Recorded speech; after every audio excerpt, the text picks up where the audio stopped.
Everyone, आज हम करने वाले हैं बहुत ही छोटा सा टॉपिक जो हमारा रह गया था लास्ट चैप्टर का, that is supply of money and measures of money supply. Supply of money क्या होगा? सप्लाई ऑफ मनी एक स्टॉक कंसेप्ट है पहली बार, ठीक है। हमारे पास दो कंसेप्ट हमने पढ़े थे, फ्लो और स्टॉक, ठीक है। तो सप्लाई ऑफ मनी कैसा कंसेप्ट है? Stock concept. It refers to total stock of money held by the people of a country at the point of time। कि एक पर्टिकुलर एक पॉइंट ऑफ टाइम पर, ठीक है, एक पॉइंट ऑफ टाइम पर जितनी भी मनी किनके पास है, हमारे जितने भी लोग हमारे कंट्री के अंदर रहते हैं उनके पास जो सब मनी का स्टॉक पड़ा है उसको बोलते हैं हम supply of money. So supply of money refers to the total stock, total stock जितना भी स्टॉक पड़ा है हमारे पास, किसके पास? Held by the people of the country, जो कंट्री के पीपल है उनके पास at a point of time, that is called supply of money. अब देखो यहाँ पर हमने किसकी बात की डेफिनेशन में? People of the country. इसका मतलब हम किसको इंक्लूड करेंगे? सिर्फ जो लोग रह रहे हैं। यहाँ पर सप्लाई ऑफ मनी के अंदर हम जो हमारी money RBI means banking system के पास है, चाहे वो आरबीआई है चाहे वो कमर्शियल बैंक्स के पास है, ठीक है, हम उसको इंक्लूड नहीं करेंगे। और जो गवर्नमेंट के पास है वो भी हम इंक्लूड नहीं करेंगे। Why? Because they are the suppliers of money. कि वो कौन है? सप्लायर्स है, जो मनी को सप्लाई करते हैं हमारी economy. So suppliers of money कौन कौन से हैं? एक तो है हमारा सेंट्रल बैंक ऑफ इंडिया, क्या नाम है उसका? RBI, reserve bank of India, ठीक है। सेकंड आपका commercial banks, third one is government. ये तीनों ही कौन है? Suppliers of money. तो इन तीनों को ही हम किसमें इंक्लूड नहीं करेंगे? सप्लाई ऑफ मनी में इंक्लूड नहीं होंगे। मींस जो पर्सन, जो हम जैसे लोग हैं, ठीक है, उनके पास जितना भी स्टॉक है मनी का, सिर्फ उस मनी का टोटल क्या कहलाएगा? आपका सप्लाई ऑफ मनी। लेकिन जो सप्लायर्स के पास मनी है हम उसको इंक्लूड इसमें नहीं करेंगे। अब क्यों इंक्लूड नहीं करते बता दिया मैंने आपको, क्योंकि ये सप्लायर्स है, ठीक है। अब सेंट्रल मनी कैसे सप्लाई करता है मनी को? सेंट्रल बैंक जो है वो कैसे सप्लाई करता है आपकी मनी को? सेंट्रल बैंक जो है हमारे इश्यू करता है करेंसी को, ठीक है। 1 रुपी नोट और कॉइन्स को छोड़कर जितनी भी करेंसी है जो हम यूज में लाते हैं वो सारी की सारी कौन इश्यू करता है? RBI issue. आपने देखा होगा जो आपके पास नोट्स हैं, जो 1 रुपी नोट को छोड़ के जितने भी रुपीज के नोट्स हैं उन सब पर आपके आरबीआई गवर्नर की सिग्नेचर है, ठीक है। तो वो करेंसी कौन इश्यू करता है? आरबीआई। जबकि 1 रुपी नोट और जितने भी कॉइन्स है वो इश्यू करती है हमारी गवर्नमेंट, फाइनेंस मिनिस्ट्री, ठीक है। Finance ministry. कई बार क्वेश्चन आ जाता है कि 1 रुपी नोट जो है वो कौन इश्यू करता है? तो वो आरबीआई इश्यू नहीं करता, ध्यान रखना। वो कौन इश्यू करता है? आपकी फाइनेंस मिनिस्ट्री करती है, ministry, okay. Coins plus 1 rupee note. अब आरबीआई जो है वो देखो, ये तो है नहीं कि हम कितने भी रुपीज इश्यू कर देगी आरबीआई, ऐसा तो नहीं कर सकती। क्यों नहीं कर सकती? कभी सोचा है ऐसा क्वेश्चन कि आरबीआई जो है हमारे पास, हम खुद ही नोट जो है इश्यू करने के लिए हमारे पास जो मिंट मशीन्स है, कॉइन्स बनाने वाली हैं, पेपर्स बनाने वाली, तो हम इतने नोट क्यों नहीं इश्यू कर देते करेंसी इकोनॉमी के अंदर कि कोई गरीब ही ना रहे, सबको हम पैसे बांट दें। देखो ऐसा हम क्यों नहीं करते? ऐसा करने की भूल 1-2 कंट्रीज ने की थी पहले। तो उसका रिजल्ट क्या हुआ कि जैसे ही उन्होंने इतनी सारी करेंसीज इश्यू कर दी कि सबकी पॉकेट में बहुत सारा पैसा आ गया। अब वो बहुत सारा पैसा आने की वजह से उनकी डिमांड क्या हो गई? ज्यादा हो गई। डिमांड ज्यादा होने से जो प्राइसेस थे वो क्या हो गए? गुड्स और सर्विसेज के बहुत हाई चले गए। क्यों? क्योंकि अब क्या है, अब उनको पता है कि आपकी पॉकेट में बहुत पैसा है, तो अगर मैं ज्यादा पैसे डिमांड करूंगी तो आप इसीलिए दे दोगे। तो जो लेबर क्लास थी उन्होंने क्या किया? अपने वेजेस बढ़ा दी। तो प्रोडक्शन जब वेजेस आपकी बढ़ जाएगी तो कॉस्ट ऑफ प्रोडक्शन भी बढ़ गया। कॉस्ट ऑफ प्रोडक्शन बढ़ने से जो प्राइसेस थे कमोडिटी के वो भी क्या हो गए, इंक्रीज हो, जिसकी वजह से increase in the prices of value of goods and services, तो उससे क्या हुआ, इन्फ्लेशन हो गया। यही होता है inflation, rise in the prices of commodities और you can say services and goods, उसको क्या बोलेंगे हम, इन्फ्लेशन। तो उससे क्या हुआ, इन्फ्लेशन हो गया और इन्फ्लेशन इतना ज्यादा हो गया उन कंट्रीज में कि उसको कंट्रोल करना अब बहुत मुश्किल। इसी वजह से हर एक गवर्नमेंट हर एक कंट्री के अंदर एक सिस्टमेटिक ढंग से इशू करती है करेंसी।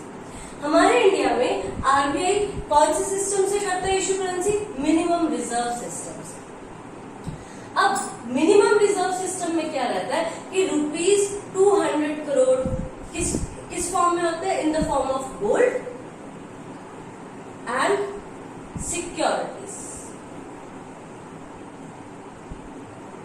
फाइनेंशियल सिक्योरिटीज, ओके, जिसमें से 115 रुपीज करोड़ का आपका मिनिमम क्या होना चाहिए, the value of the, there must be the value of the gold होना चाहिए। गोल्ड इस 200 में से 115 करोड़ का गोल्ड आपके पास रिजर्व में होना चाहिए और उसी के अकॉर्डिंग हमारी आरबीआई जो है वो करेंसी इशू करती है। क्लियर। नेक्स्ट आपके पास है नेक्स्ट सप्लायर कमर्शियल बैंक्स। अब कमर्शियल बैंक्स क्या करते हैं, देखो आरबीआई भी इशू कर रही करेंसी, ठीक है, ये कौन है, प्रिंसिपल सप्लायर है हमारी इकोनॉमी का, और गवर्नमेंट भी इशू करती करेंसी, कमर्शियल बैंक्स कोई करेंसी इशू नहीं करते।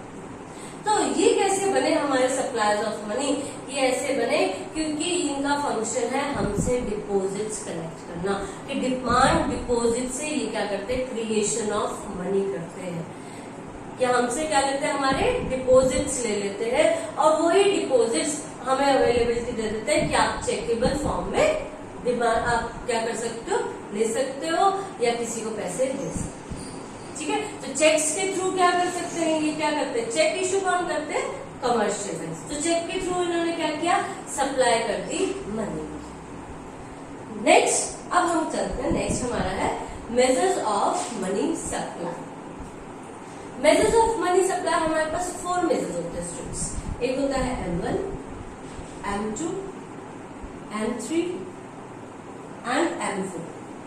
बट आपके सिलेबस में सिर्फ M1 है, इसलिए हम यहाँ पर सिर्फ M1 को ही डिस्कस करें। देखो M1 में क्या क्या इंक्लूड होता है। फर्स्ट इज करेंसी, कि जो भी करेंसी है, जो लोगों के पास करेंसी है, एक कंट्री के लोगों के पास, उस करेंसी को हम किस में इंक्लूड करेंगे, M1। Currency held by the people in the form of coins and notes, कि जो फॉर्म किस फॉर्म में है, कॉइन्स की फॉर्म में है या नोट्स की फॉर्म में। Next demand deposits. Demand deposits, पहली बात तो ये होता क्या है डिमांड डिपॉजिट्स, आपने 10th में अगर रिमेम्बर हो आपको, तो 10th में आपने डिमांड डिपॉजिट्स पढ़ा हुआ है कि ऐसी डिपॉजिट्स जिसको हम कभी भी क्या कर सकते हैं, डिमांड करने पर विड्रॉ कर सकते हैं, उनको बोलते हैं हम डिमांड डिपॉजिट्स। हमारे पास 4 तरह के अकाउंट्स होते हैं, कौन कौन से, देखो एक तो होता है current account,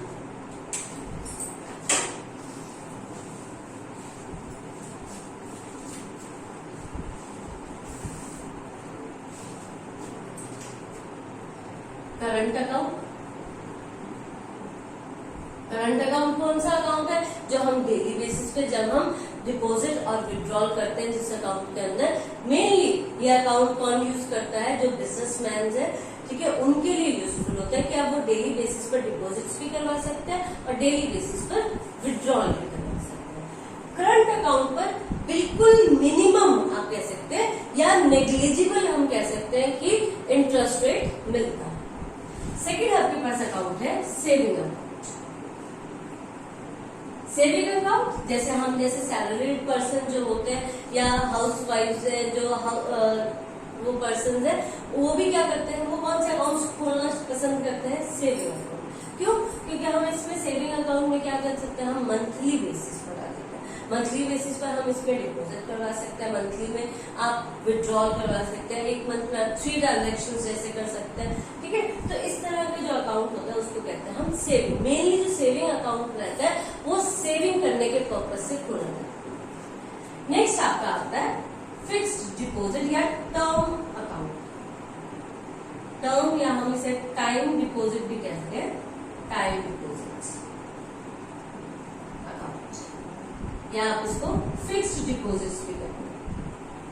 fixed deposit FD सुना, एफडी यही है, फिक्स्ड डिपॉजिट, ठीक है। इसमें क्या करते हैं कि हम एक पर्टिकुलर अमाउंट को कुछ टाइम पीरियड के लिए बैंक को दे देते हैं कि ठीक है ये आप बैंक में रखिए, और हमें उसका जो भी मैच्योरिटी पीरियड बैंक आपको देते हैं कि आप ठीक है 3 इयर्स के बाद आप क्या कर सकते हो, इसको विड्रॉ कर सकते हो। तो ये जो 3 इयर्स है ये क्या है, मैच्योरिटी पीरियड है। यहाँ पर जो देखो सेविंग में जो इंटरेस्ट रेट रहता है वो करंट से ज्यादा रहता है, लेकिन एफडी में और टर्म जिसको हम टाइम डिपॉजिट भी कह रहे हैं, इसके अंदर सबसे ज्यादा इंटरेस्ट रेट रहता है। क्यों?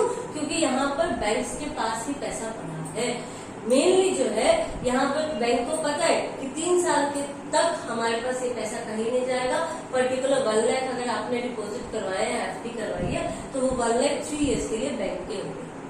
अगर आपको चाहिए, ये नहीं है कि इसमें हम विड्रॉ नहीं करवा सकते, विड्रॉ करवा सकते हैं, लेकिन बिफोर मैच्योरिटी पीरियड करवा सकते हैं, बट उसके लिए क्या करता है बैंक हमें पेनल्टी देता है। मीन्स जो इंटरेस्ट रेट है वो आपका इंटरेस्ट रेट नहीं, जो भी अमाउंट आपको मिल रहा है वो आपको कुछ परसेंटेज उसका डिडक्ट करके पेनल्टी का फिर आपको मिलता है। अदरवाइज आप जब जो भी आपका मैच्योरिटी पीरियड है 3 इयर्स का, 4 इयर्स का, 10 इयर्स का जो भी रहता है, ठीक है, उसके बाद आपको पूरी अमाउंट यहाँ से विद इंटरेस्ट मिल जाएगी। नेक्स्ट आपका आता है RD account, recurring deposit account.